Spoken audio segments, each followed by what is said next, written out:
for Indian culture and the Navajos and what they did in the war. That people know about this is important to me. Actor Christian Slater also played Sergeant Ox Henderson in the film. Nick Cage is great. I mean, he's just always been somebody I have admired as an actor and always wanted to do something with. I mean, he's just, he makes unique, interesting choices and just really, I think, learned a lot from him and found him to be very spiritual, really just had a great vibe. In spite of their good experience on the set and the interesting material, the film tanked at the box office. It seemed to be following Nicholas's private emotions at the time. But it wasn't long before the dedicated actor found refuge in another meaningful and edgy independent film. I'm about to embark on a picture with Spike Jonze, a picture called Adaptation, which I think is still very much that oeuvre. So I'm trying to just keep changing it up. In the independent film Adaptation, Nicholas played a tormented screenwriter facing writer's block and his bon vivant identical twin brother. Once again, he blew away the Academy. Nicolas Cage was nominated for an Oscar for Best Actor in 2 leading roles. Nicholas's reaction to his Oscar nods continue to be practical and helpful. I hope what the Oscar will give me is that 5 extra seconds of thought before someone says no. With hardly a moment to catch his breath, Nicholas was back on the set playing a phobic con artist in Ridley Scott's Matchstick Men. I've always wanted to work with Ridley Scott. I've admired his movies for a very long time, and I've felt that he has an original vision. It gave me an opportunity to hopefully learn something by studying or observing a maestro at work. Next came the fun adventure romp National Treasure, in which Nicholas starred as Ben Gates' treasure hunter. The film was received with warm reviews. Nick's personal life was also warming up. In February 2004, he reportedly met Korean Alice Kim at a club called Bazzi.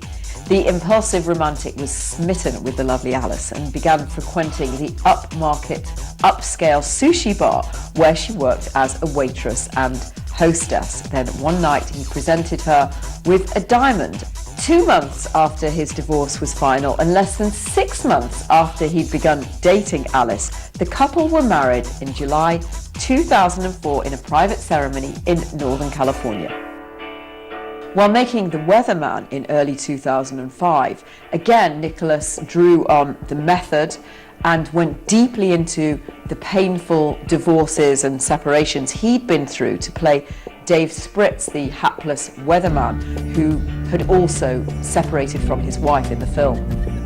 I was going through a divorce at the time, and I was using that well of feeling, that emotion, that wasn't positive. It was bringing me down, and I didn't want to succumb to it. So when I read this script, I thought, yeah, I can do this. Let me take that feeling and put it in there. I won't have to act, and it'll be real, and I'll do something constructive rather than destructive. In fact, Nicholas was very constructive at the time. His wife, Alice Kim, became pregnant in early 2005 and gave birth to a baby boy on October the 3rd. In an homage to his long-held love of comic books, Nicholas named his new son Kal-El, Superman's birth name on planet Krypton. The second-time father compares fame to fatherhood.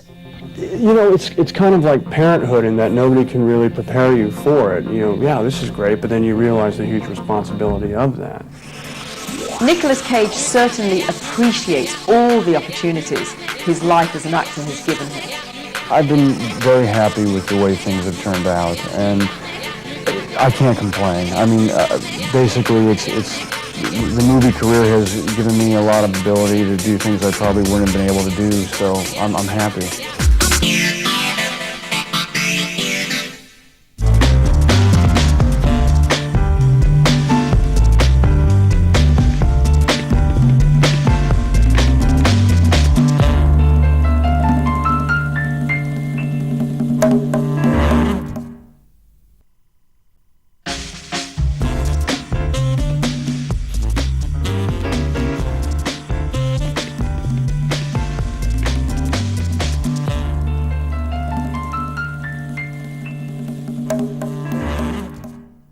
Hi, everybody.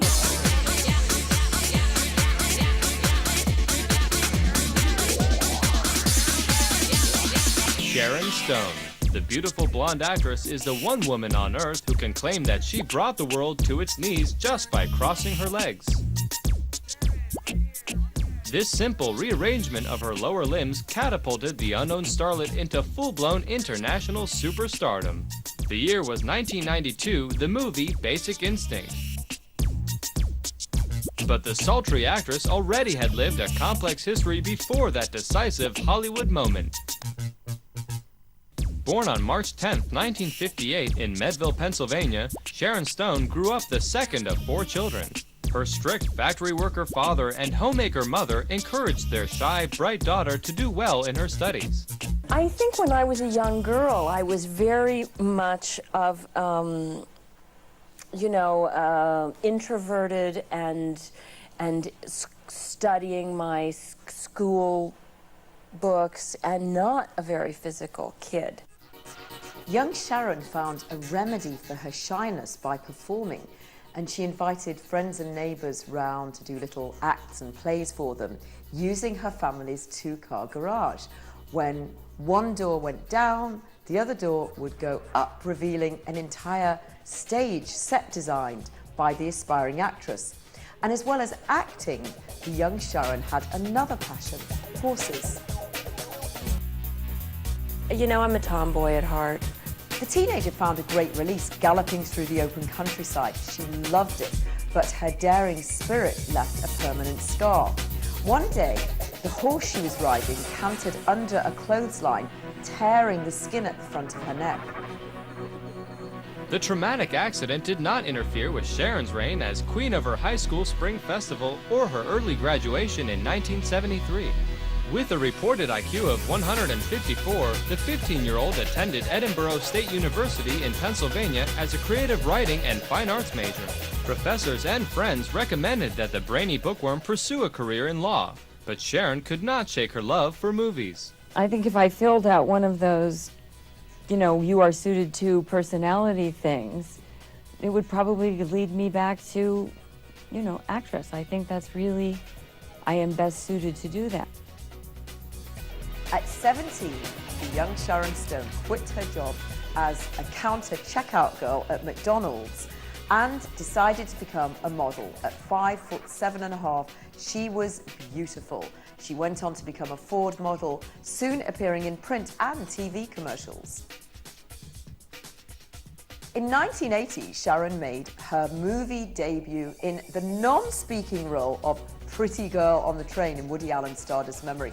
Now, even though, of course, it was a fantastic honor for her to be in a film made by the master director and filmmaker Woody Allen, she realized at that point that her glamorous looks were holding her back. It was a sort of double-edged sword. Even though she had considerable acting talent and beauty, she wasn't landing the major roles that she really wanted. The 22-year-old was turned down for Cathy Moriarty's part in Raging Bull, Glenn Close's part in Fatal Attraction, and Kim Basinger's part in Batman. She appeared in a string of B-movies, but nothing great. And by 1987, she'd already been married and divorced to 2 movie producers. She was becoming very realistic about her acting career. I don't have the situation of starting at the top or even starting at the middle. I started at the bottom, I stayed there for a very long time, I went sort of to the middle and hung out, and then eventually I got a break. And the break came in 1990 when Sharon was cast in Paul Verhoeven's Total Recall. The 32-year-old played the wife opposite action star Arnold Schwarzenegger.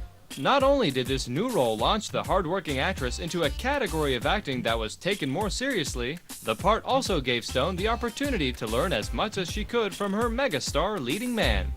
I think that with Total Recall, that Arnold really taught me a lot about my physicality. And before that, I had studied some martial arts, and I'd exercised a little, but then I really had to get in shape for that movie.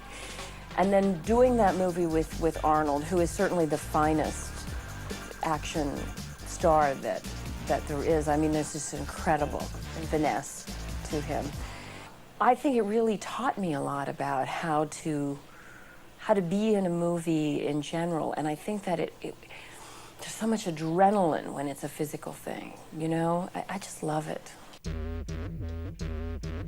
That same year, Sharon auditioned for a part in Dick Tracy, but sexy celebrity icon Madonna snagged the role. Sharon at this point was unwilling to slide down the slippery slope of second-rate parts and decided once again to put her extraordinary good looks to use. This time, she posed nude for Playboy. Women who are going to be leading ladies, they have to be idealized versions of women. I think the pressures are enormous because you may think when you're growing up as a young girl that what you're valuing is your intelligence, your compassion, and yet then society is bouncing back at you. What's valuable is how you look, how sexy you are. And this provides a really difficult disconnect. Not surprisingly, her calculated risk worked. After witnessing the accolades from her Playboy spread, Total Recall director Paul Verhoeven cast Sharon Stone in his new thriller, Basic Instinct. Playing the part of Catherine Tremble, a sexy and psychotic mystery writer, Sharon Stone came to grips with her screen sexuality. I think there'll always be a sexual issue, particularly with me, because I'm a leading lady. I'm not just the co-star to the guy. I'm the lead of the movie. So there'll always be a question of sex and sexuality as long as the story's about the girl. Stone infused Basic Instinct with her own charismatic sensuality and her acting talent. This part really confirmed her position as a respected actress, and she won a Golden Globe nomination. She's been quoted as saying that when she went to the Cannes premiere of the film, she ascended the stairs as a nobody and descended the stairs as a star. The European reaction to the sizzling actress was sensational. They loved her. There's like this frenzy that occurs, which is really strange. And I'm hiding, you know. I'm hiding in boutiques like, oh my God, how am I gonna get back to my hotel? It's really strange. Sudden fame hit Sharon hard. Being a superstar has its ups and downs, but, you know, I'm growing into it. At first, it was like having, you know, a lion that hadn't been fed in 2 weeks in your living room. Ah! Ah! It was like, oh my God, you know, every day, until I really had made a decision that I had to live like an alcoholic, that it was too overwhelming to face as a big thing, and I had to deal with it one day at a time, sometimes 1 minute at a time, and just address it. Now, you know, it's like anything. You do it long enough, it becomes part of who you are. Ugly as it may be, it's now part of who I am. A year later, in an effort not to get typecast as the sexy murderer in Basic Instinct, she took on the role as a soft-spoken victim in the murder mystery Sliver. Well, with Sliver, I tried to take it to the heart of femininity. She's a book editor, a woman who's maybe closer to more regular woman, more normal woman, more fragile, more vulnerable, more available than the other characters. It was also written by Joe Esterhaus, who wrote Basic Instinct, and I felt going into it that we shared the same kind of, you know, scared, what are we going to do now feeling. Gave me a sense of camaraderie going into it, that I wasn't going alone. And it was scary to go work again after Basic Instinct became so successful. Sharon's fears were realized. Sliver sputtered and died at the box office. The 34-year-old's next role was to play the cold and aloof wife opposite Richard Gere in the movie Intersection. Her attempt to distance herself from sexy temptress Catherine Tremble backfired again. Coming up, Sharon finds love and a new beginning. Sharon's always confessed to having a penchant for very powerful men, so it wasn't surprising she got engaged to Sliver producer William J. McDonnell.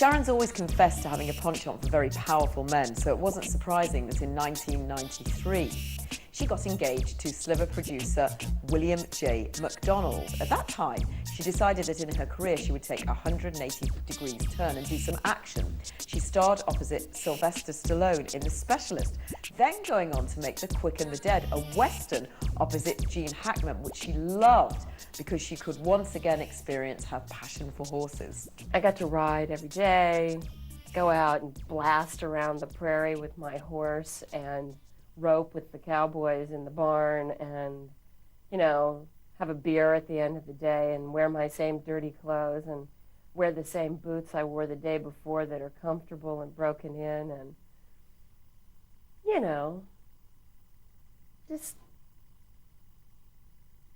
I'm not really very apologetic for my personality, but even less so in this character, like, you know, this is what I think, take it or leave it. Unfortunately, at the box office, the audience chose to leave it. The faltering actress was not picking the right roles. Sometimes I think they pick you. Sometimes I think that there's a certain point that happened to me where I recognized what I do. That I have to be technically proficient, prepared and ready to do my work. But then I have to try to be a conduit for a certain thing that comes through me, that any art does. It just sort of falls out of the sky through you. It's not yours to own and to have and to hold. And I find that every part that I do in some way hooks up with something I need to learn or grow or understand in life. I think they find me. And then finally, in 1995, 3 years and 4 films after her colossal success in Basic Instinct, the right film found her. It was the dark mob drama Casino, directed by world-renowned filmmaker Martin Scorsese. It was the attraction to work with Scorsese and to work with De Niro and Jimmy Woods and Joe Pesci. When you work with a group like that, there's no boundaries to how far you can go in your exploration of a character, because the quality of their work protects you. The integrity of their expression will always protect you, so you can really risk. It's wonderful. The experience was quite good because she was very dedicated to do the role. And I know people say that all the time about the actress, but she really was. She was there every second. Even though old back injuries weared up because she had to wear a 45-pound white and gold beaded dress, the 37-year-old was thrilled with the part, and it led to her first Golden Globe and Oscar nomination. But there was someone still more important who acknowledged Sharon's formidable acting ability. I think I showed something, not just to others, but really to myself with Casino. I think I proved to myself my value as an actor. And I grew into having the confidence of playing characters that did not rely on that. I felt and I believe that I have the capacity to play a myriad of different types of women. And I'm not trying to prove it. So now it's easier. It's freeing in a very, very interesting way. Not that I feel as though I wouldn't also now be able to play a highly charged sexual character, but I'm certain that even in that event, it would be a different thing for me now. Even though her dazzling success in Casino was followed by 2 more clunkers in 1996, Diabolique and Last Dance, Sharon kept her chin up. The 38-year-old waxed philosophical. They're all successes for me. The ones that failed, I had to learn to either overcome the failure or move through the kind of part I played or understand why I did it so much later. I didn't know until last week that the prison movie I did was based on the woman that's to be executed tomorrow. I found out last week. I think they protected me from that information. And last night I watched her interview on television with Larry King, and I'd walked in those shoes, you know? And that movie didn't make any money. That may have been my greatest success. In the meantime, Sharon Stone's personal life was fodder for the gossip columnists. I used to have to push the publicity machine to sell the movie, to create my image. It just goes on its own now. It's like it feeds on itself now. It's like it doesn't need me to make it go anymore. And it's kind of fun to watch. I mean, you know, it creates this character of and in itself. It's kind of like, well, what's she up to now? And I read that I do all these things and see all these people and sleep with all these people and do all this stuff. And it's kind of like, wow, ooh, she's really exciting. And today, you know, it's so weird. It's very tempting to think that women who are powerful in our culture are particularly attracted to other powerful men. But I think it's important to put that into context and to say, what kind of man would not be intimidated by a woman who is beautiful, has power, and has enormous earning capabilities? Her engagement to William MacDonald lasted only a year, but still attracted to powerful Hollywood men, Sharon went on to date Barry Josephson, head of production at Columbia Pictures. That didn't last either. In 1997, the actress finally met her match on the set of the film The Sphere in San Francisco. She started to date the editor of the San Francisco Examiner, Phil Bronstein. The two hit it off immediately.